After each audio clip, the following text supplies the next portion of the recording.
Hai teman-teman, bertemu lagi dengan Mrs. Seres. Di sini kita akan lanjut video dasar-dasar Photoshop-nya untuk part yang ke-15, yaitu kita akan membahas clone stamp tool dan saudaranya yaitu pattern stamp tool. Oke, tanpa berlama-lama lagi, cus dibawa santai aja ya.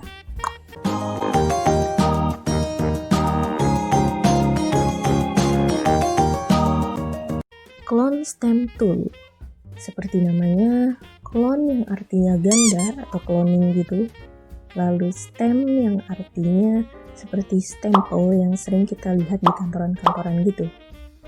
Maka dari itu, ini bisa diartikan sebagai stempel yang berguna menggandakan sesuatu.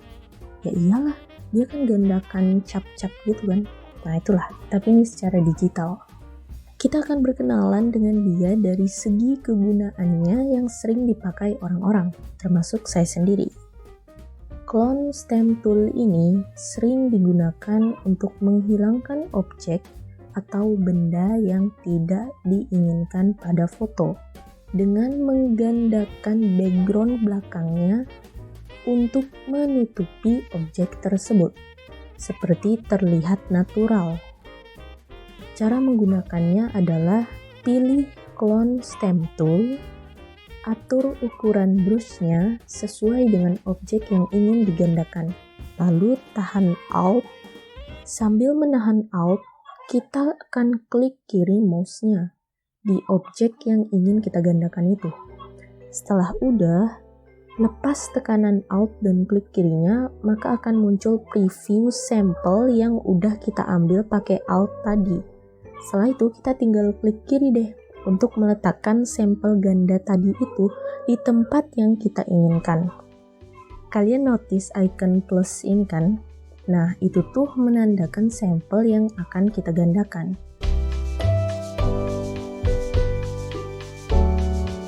Oke, sekarang kita masuk ke rincian lebih dalamnya. Jika kalian mengklik clone stamp tool ini, maka menu pengaturan lanjutannya nampak di menu atas. Seperti biasa, ini tempat menyimpan preset baru-baru ini. Lalu ini untuk mengatur size, angle, hardness, serta memilih jenis brush yang digunakan sebagai clone stamp tool ini untuk menggandakan sesuatu. Dan always, di mana ada penggunaan brush, maka di situ ada brush tip shape atau brush setting. Lalu di sini ada menu baru yang akan kita pelajari sekarang. Namanya adalah clone source. Iya, walaupun udah saya bahas sedikit di video sebelumnya yang tentang healing brush tool itu, di sini saya hanya akan bahas bagian yang ini. Soalnya bagian yang ini udah saya bahas di video sebelumnya itu. Ada di pojok kanan atas ya gengs bagi yang belum nonton. Oke, kita mulai dari clone source ini. Sesuai namanya, clone source, yang artinya sumber dari clone. Deretan icon stamp ini berfungsi untuk menyimpan sampel kita. Jadi misalkannya nih ya, kita ambil sampel dengan menahan Alt, maka stamp yang pertama ini memiliki nama dokumen yang dibuka serta layernya, serta layer berapa gitu, diambil sampelnya.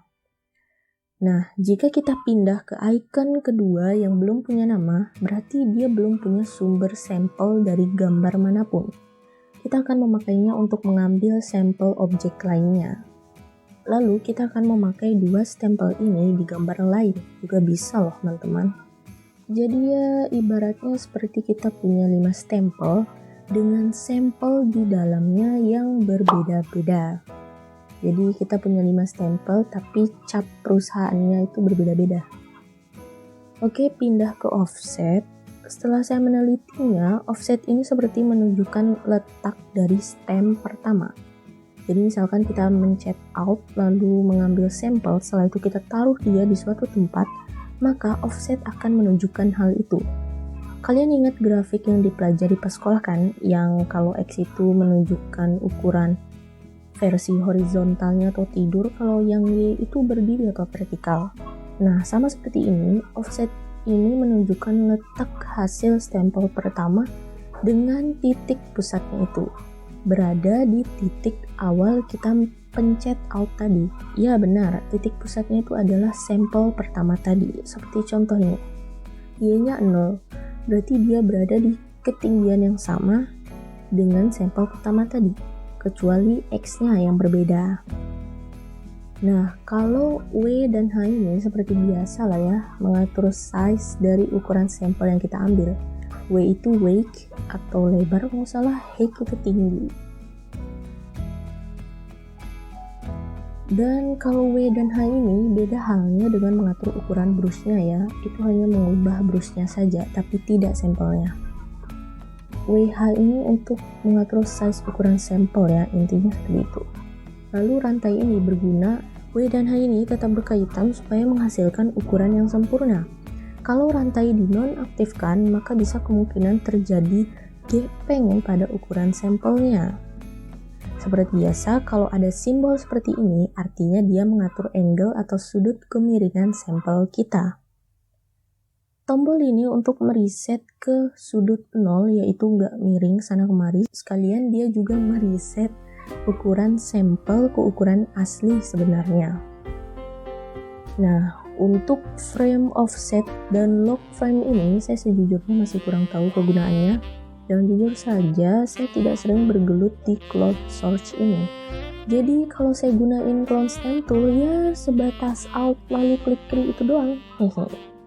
Tapi saya akan menyampaikan informasi tentang frame offset ini dari website helpxadobe.com yang terjemahannya yaitu untuk selalu melukis menggunakan frame yang sama dengan sampel awal Anda, pilih lock frame. Untuk melukis menggunakan frame relatif terhadap frame yang Anda ambil sampel awalnya, masukkan jumlah frame dalam kotak frame offset.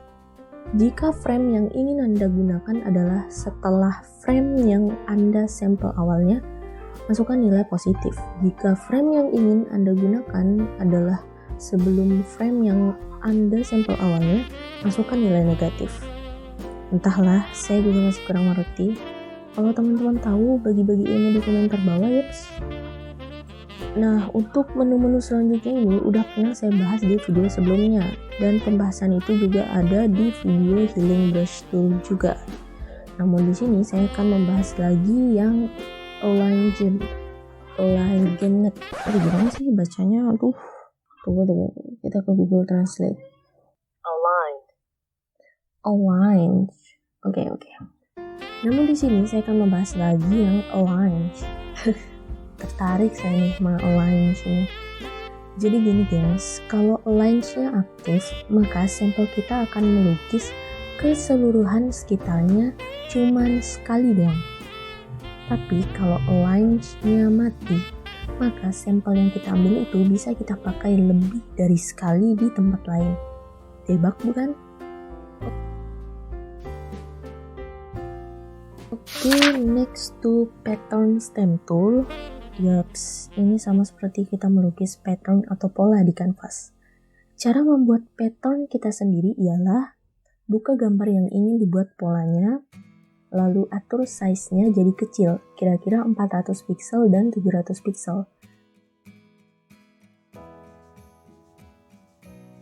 Setelah udah, seleksi semua bagiannya dengan rectangular atau seleksi tool lainnya. Di sini saya pakai yang kotak. Lalu setelah udah, klik edit dan define pattern untuk membuat pattern kita sendiri, lalu beri nama. Balik ke pattern stamp tool, disinilah kita bisa memakai pola kita sendiri. Yeay!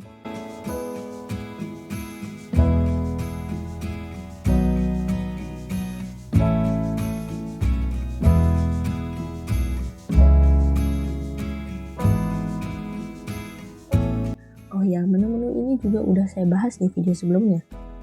Terakhir, di sini ada impressionis, yang kalau kita aktifkan, maka dia akan memblurkan pattern kita. Saya masih kurang tahu apa gunanya di blur dan diacak warna pattern kita, tapi ya seperti itulah, saya sering menonaktifkannya. Yaps, mungkin cukup sekian pembahasan kita kali ini. Jangan lupa subscribe supaya punggung saya semangat tegak lagi untuk edit video bermanfaat lainnya. Untuk urusan suka atau tidak suka tergantung perasaan Anda ya. Dan untuk pertanyaan, kritik, saran silakan di kolom komentar. Sampai jumpa di video selanjutnya. See ya, bye-bye. Gahu gahu gahu gahu gahu.